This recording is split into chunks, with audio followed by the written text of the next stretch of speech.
Voilà, bonjour. Alors, dans ce qui va suivre dans cette vidéo, je vais vous présenter la notion de résistivité, qui est en fait la dernière partie du cours d'électricité. Ça se situe dans votre cours à la page 17 et aussi à la page 18, hein, donc dans ces deux pages-là, en fait, 17 là en bas et puis 18 ici, et c'est la fin du cours, en fait. Alors, je vous montre ma présentation PowerPoint comme je le fais toujours en fait. Voilà, et je me mets en mode plein écran. Alors, la résistivité d'un matériau, de quoi s'agit-il en fait? Pour rappel, nous avons vu que la résistance d'un composant électrique s'oppose au passage du courant qu'il traverse. Plus la résistance d'un composant est grande, moins le courant qu'il traverse va être élevé, et vice-versa. Plus la résistance est faible, plus le courant peut être grand. Alors, cette résistance, elle va dépendre de quoi?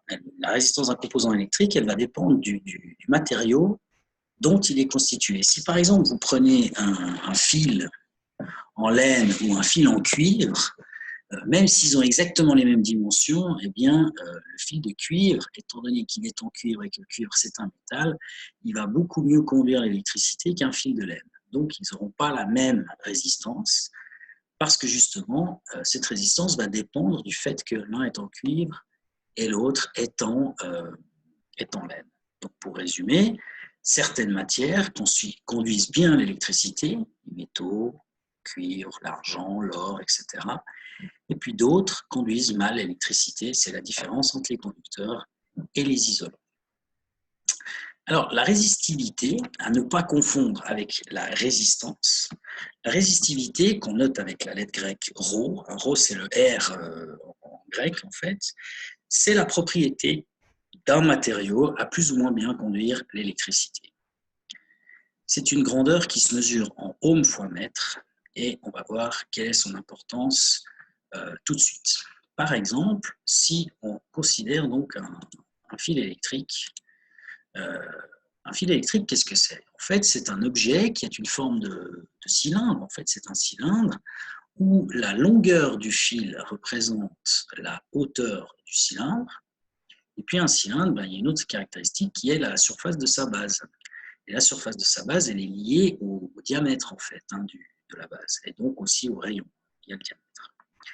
Alors, la formule que vous avez ici sur la gauche, R égale ρ fois L sur S, c'est une formule qui permet de calculer la résistance d'un fil.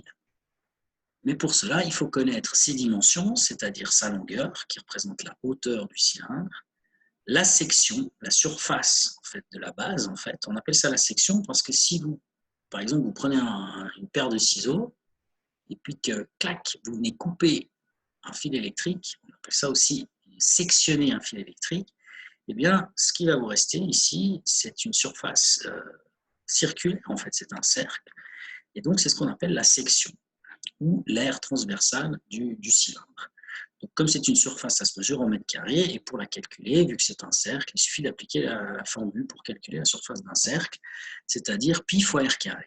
Alors en général, pour un fil électrique, on peut mesurer facilement son diamètre, plus que son rayon, donc finalement c'est pi fois le diamètre divisé par 2 au carré, puisque donc le rayon c'est le diamètre divisé par 2. Alors dans cette formule, la section doit être exprimée en mètres carrés, donc ça veut dire que le diamètre lui aussi doit être exprimé en mètres en fait.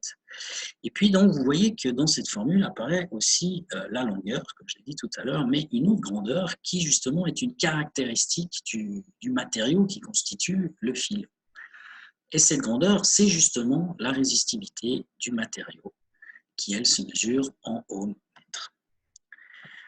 Alors donc, quand on voit cette formule, on voit deux choses. On voit que déjà, du point de vue des caractéristiques dimensions, en fait, la résistance d'un fil, elle va dépendre de sa longueur. Elle va dépendre aussi de sa section.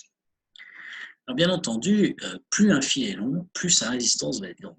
Il faut imaginer que les électrons, quand ils doivent traverser le fil électrique, eh bien, ils vont interagir avec les atomes, les molécules qui sont dans le fil électrique. Donc, plus le fil est long, plus ils vont interagir, et plus ils vont interagir, plus ils vont, moins facilement ils vont traverser le fil en réalité. On peut faire une analogie, comme on fait assez souvent, je l'ai faite à la page suivante, avec une canalisation d'eau. Hein. Si vous avez de l'eau, par exemple, qui s'écoule dans un tube, dans un tuyau, eh bien, l'eau, elle va frotter contre la paroi. Et donc, ces frottements auront tendance à freiner l'eau, hein, bien évidemment, et donc au final, ça va diminuer le débit en réalité de l'eau. La vitesse d'écoulement de l'eau à l'intérieur du tube va diminuer à cause justement de ces frottements. Donc, plus le tuyau est long, plus il y aura de frottements. Et donc, finalement, plus il y aura de frottements, moins l'eau va circuler facilement, et donc plus le débit sera faible. Alors, par analogie, si on remplace le tuyau par le fil électrique et qu'on remplace les gouttes d'eau par les électrons, eh bien donc, plus le fil est long, plus les électrons auront des frottements en quelque sorte. Ce n'est pas vraiment des frottements, mais ils vont subir une résistance de la part du fil, et donc plus le courant qui va traverser sera faible. Donc, on peut dire que du coup, la résistance, elle augmente de manière proportionnelle avec la longueur. Plus le fil est long, plus la résistance sera élevée. Et ça, on le voit dans la formule de la page précédente. Plus la longueur du fil est grande, plus la résistance va être élevée. Et donc, si la résistance est élevée, encore une fois, plus le courant va être petit, hein, finalement, à travers ce fil. D'autre part, on voit toujours dans cette formule que plus la section du fil est élevée, donc plus le fil est gros en fait, hein, plus on va diviser par une valeur grande, et donc la résistance, elle va, elle, diminuer. Alors ça, comment le comprendre? Eh bien, en fait, ce qui se passe, c'est que si vous avez un fil qui a une grande section, un gros diamètre, eh bien, vous pouvez tout simplement faire passer plus d'électrons au même endroit du fil par unité de temps, puisqu'il y a plus de place, tout simplement. Il y a plus de disponibilité en termes de place.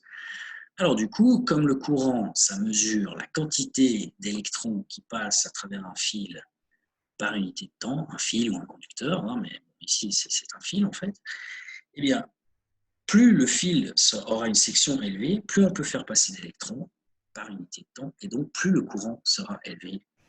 Si le courant est élevé, évidemment, la résistance, elle diminue en conséquence.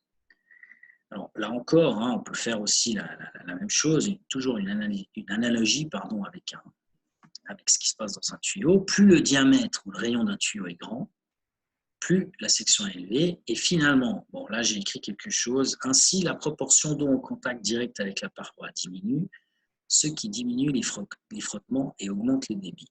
Mais on peut voir ça de manière aussi plus simple, c'est-à-dire que finalement, plus un tuyau est gros, plus on peut faire passer d'eau à la fois par unité de temps, tout simplement. C'est pour ça que, par exemple, dans les canalisations, pour amener l'eau dans une maison, on utilise des gros tuyaux, et puis beaucoup plus gros, par exemple, que le diamètre du tuyau qui sort du robinet, tout simplement. Parce que justement, on doit faire amener par unité de temps une quantité d'eau plus grande. Donc, on utilise des gros tuyaux.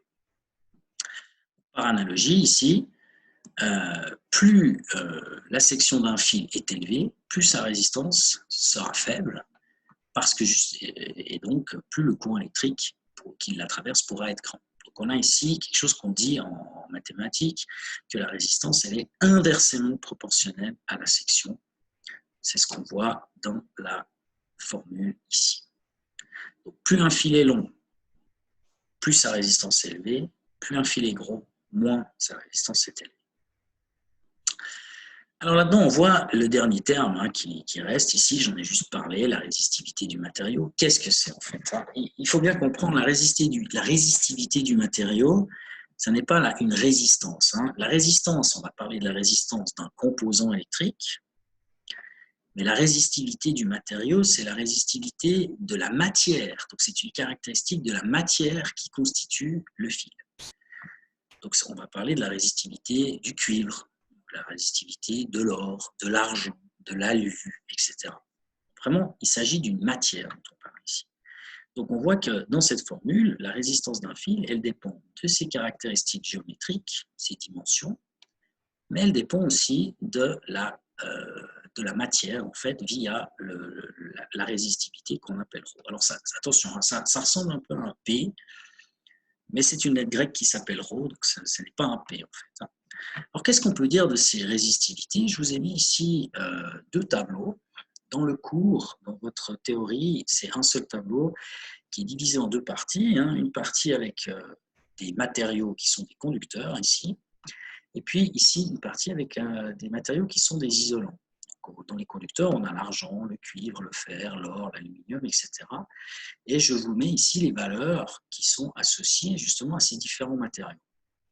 Pareil ici, pour les isolants, vous avez l'eau, le bois, en l'occurrence le sapin, le marbre, le PVC, c'est les plastiques, par exemple, qui entourent les fils électriques, c'est fait en PVC, le soufre, le verre, j'ai choisi quelques exemples, j'aurais puis en mettre d'autres en fait. Et puis là encore, vous voyez les résistivités de ces différents matériaux.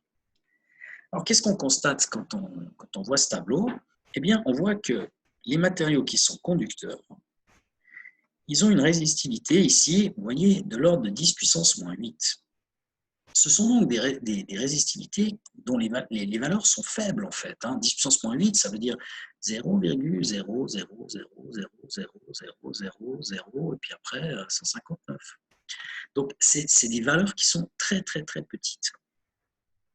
Donc petite résistivité va impliquer dans la formule, si je remets la formule ici, petite résistivité, petite résistance. Et donc qui dit petite résistance dit forcément grand courant qui peut traverser.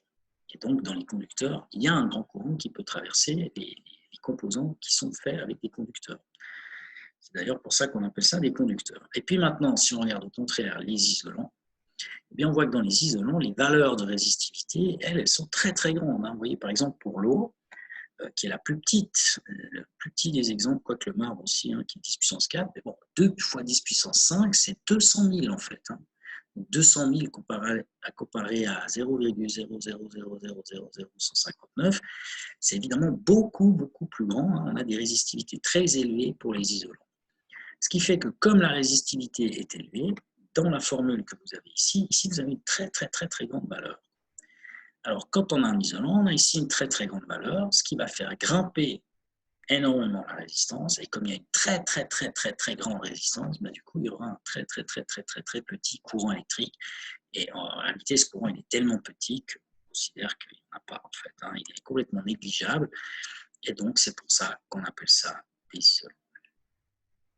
Alors dans les exercices que vous allez devoir faire, vous allez devoir jongler en quelque sorte avec cette formule dans un premier temps. Vous allez devoir calculer soit des résistances, soit des longueurs de fil, des sections de fil, par rapport à certaines autres caractéristiques qui sont données dans les exercices. Les exercices que vous allez devoir faire consistent à appliquer cette formule. Et cette formule, elle est bien sûr, on peut la lier en fait à la loi d'Ohm, qu'on utilise tout le temps, U égale R fois I, où U sera la tension aux bornes d'un fil, et I sera le courant qui traverse ce fil. Voilà, j'espère que vous avez compris ce que j'ai voulu vous transmettre. Je vous encourage donc à revoir cette vidéo, à relire, à lire en fait votre cours, en vous appuyant justement sur cette vidéo. Et puis, comme d'habitude, c'est que la deuxième fois, on fera une vidéoconférence dans laquelle vous pourrez me poser quelques questions sur soit les exercices, soit ce cours en fait, qui est donc la dernière partie du cours sur l'électricité. Voilà. Alors, à bientôt. Au revoir.